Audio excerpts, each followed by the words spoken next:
Hello বন্ধুরা, কেমন আছেন আপনারা? আশা করি সবাই ভালো আছেন, সুস্থ আছেন। আবার আমি এসে পড়লাম নতুন একটি ব্লগ নিয়ে। আপনাদের সবাইকে আমার চ্যানেল আমার সোনার সংসারে স্বাগত। বন্ধুরা, এই দেখুন, কন্টিনিউ বৃষ্টি পড়েই যাচ্ছে। এইভাবেই সকাল থেকে বৃষ্টি পড়ছে। এই ব্লগটা আমি এখন থেকে শুরু করলাম। বাইরে বৃষ্টি পড়ছিল, সেই জন্যে এই যে ঘরে সব কাপড়গুলো ঘরে মেলে দিয়েছি, মানে এই যে খাটের স্ট্যান্ডে সব কাপড়গুলো মেলে দিয়েছি। আলনাটা ফাঁকা থাকে, তো ফাঁকা থাকে মানে আমি বেশি কাপড় রাখি না আলনাতে।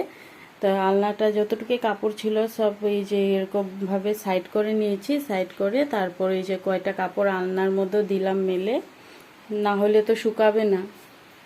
এই যে কিছুটা দরজায়ও দিয়েছি। এভাবে মেলে দিলে কিছুটা মানে ফ্যানের হাওয়ায় শুকিয়ে যায়। হয়ে গিয়েছে আমার গরম গরম ভাত।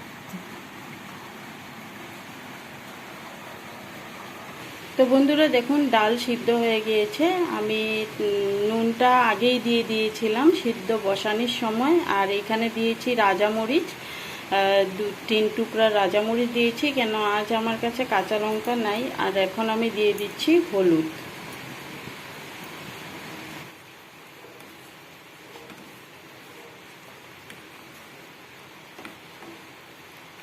কয়েক টুকরা টমেটো দিয়ে দিচ্ছি। এই টমেটোটা আগে দিলে ভালো ছিল, কিন্তু আমি ভুলে গিয়েছিলাম, তো এখন একটা টমেটো ছোট ছোট করে কেটে দিয়ে দিয়েছি। মানে কড়াই বসিয়ে দিয়েছি আর দিয়ে দিচ্ছি তেল, 2 শুকনো লঙ্কা,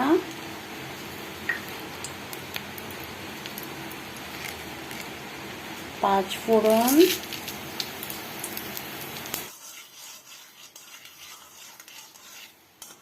শুকনো লঙ্কা 5 ফোড়ন ভাজা হয়ে গেছে।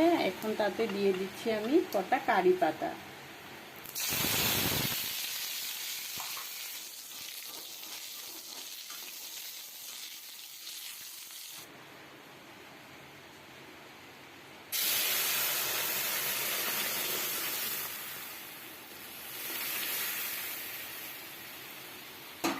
ডাল ফুটে গিয়েছে, এখন নামিয়ে নেব। আবার আমি কড়াই বসিয়ে দিলাম, আর এখন আমি কড়াইয়ে তেল দিচ্ছি।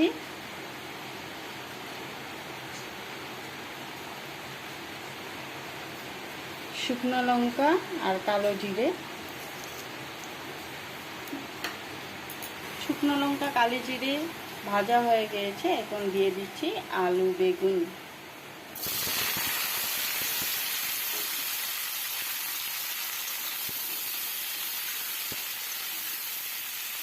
হলুদ আর নুন দেওয়ার পর আমি একটু নাড়িয়ে নেব।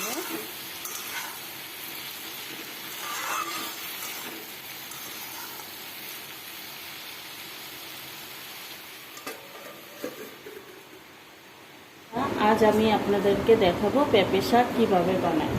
তো আমি প্রায় বানাই, আপনারা অনেকেরা হয়তো জানেন। একটা বড় পেঁপে খোসা ছাড়িয়ে তারপর আমি এইভাবে বড় বড় টুকরো করে কেটে নিয়েছি। এখন আমি এই টুকরোগুলোকে আমি গ্রেট করব। এই ব্লগটা একদম স্কিপ করবেন না, আপনারা দেখতে থাকুন আমি কিভাবে পেঁপে শাক বানাই। আমার অতটুকু হয়েছে। যেভাবে আমরা বাঁধাকপির শাক কাটি ওইভাবেই গ্রেট করতে হবে, দেখতে এমন হবে। তো বাকিটাও আমি এখন গ্রেট করে নিই।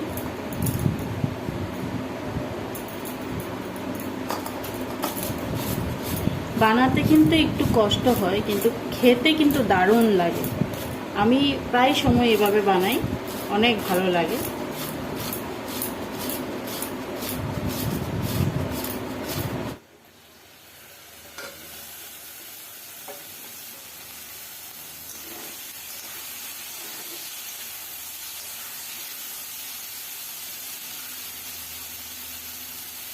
বন্ধুরা, এই যে আলু বেগুন ভাজা হয়ে গিয়েছে, আলু ভালো সিদ্ধ হয়ে গিয়েছে, আলু বেগুনও ভালো ভাজা হয়ে গিয়েছে। এখন আমি এটাকে নামিয়ে নেব। কড়াইয়ে তেল দিয়ে দিয়েছি আর আমি কটা আলু ভেজে নিব।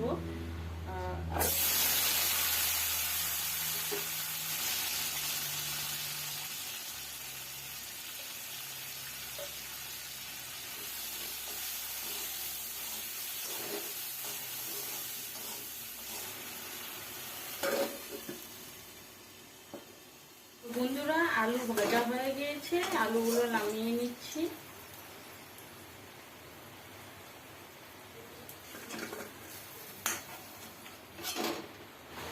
এখন আমি কড়াইয়ে তেল দিয়েছি,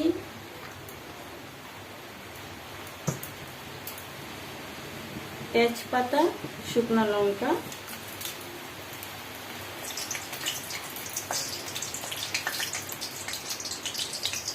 পাঁচ ফোড়ন। আপনারা চাইলে শুধু জিরাও দিতে পারেন, তো আমি গোটা জিরা না দিয়ে পাঁচ ফোড়নটা দিচ্ছি, আমার পাঁচ ফোড়নটা দিলেই ভালো লাগে। এলাচি, দারচিনি, লবঙ্গ,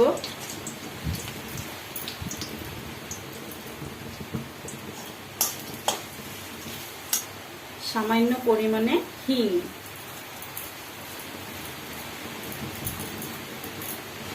তো বন্ধুরা এই যে গোটা মশলা ভাজা হয়ে গিয়েছে, এখন আমি পেঁপেগুলো দিয়ে দিব। বন্ধুরা এখানে আদা গ্রিট করে দিয়েছি, আর আমার কাছে তো আজ কাঁচা লঙ্কা নাই, সেই জন্য আমি নাগামরিচ গ্রিট করে দিয়েছি। এখন আমি এটা কড়াইয়ে দিই।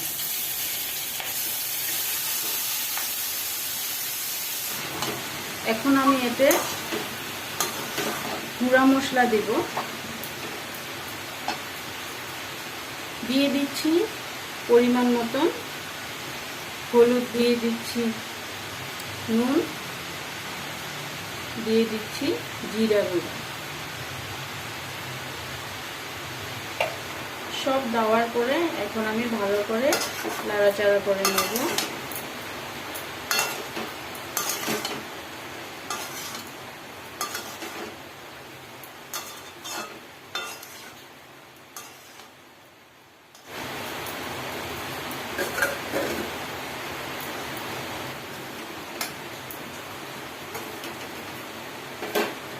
তো দেখুন বন্ধুরা, এই যে পেঁপে শাক হয়ে গিয়েছে, পুরো ভালো সেদ্ধ হয়ে গিয়েছে। আমি মধ্যে আরো দুবার খুলে দিয়ে তারপর একটু নাড়াচাড়া করে আবার ঢেকে দিয়েছি। তো দেখুন সুন্দর শাক হয়ে গিয়েছে।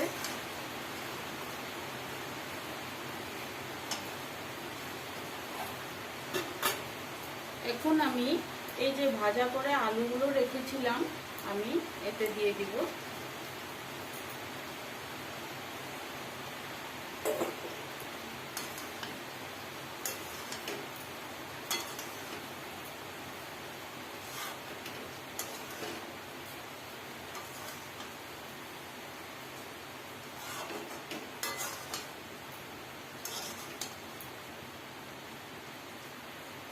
আরো 2 মিনিট আমি এটা ঢেকে রান্না করে নিব।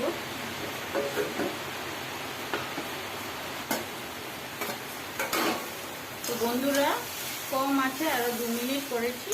তো দেখুন এখন পেঁপে শাক রেডি হয়ে গিয়েছে।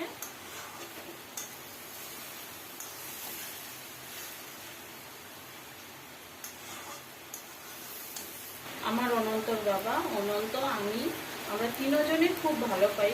আপনারাও এইভাবে বানিয়ে দেখবেন, অবশ্যই আপনাদের ভালো লাগবেন। লাস্টে আপনারা একটু গরম মশলার গুঁড়ো দিয়ে দিতে পারেন। আমি গরম মশলার গুঁড়ো দিইনি, কেন আমি গোটা এলাচি দিয়েছি, আমি গরম মশলাটা একটু কম ব্যবহার করি। তো আপনারা লাস্টে চাইলে একটু গরম মশলার গুঁড়ো দিয়ে দিতে পারেন। অনেক ভালো লাগে বন্ধুরা, আপনারা খেয়ে দেখবেন।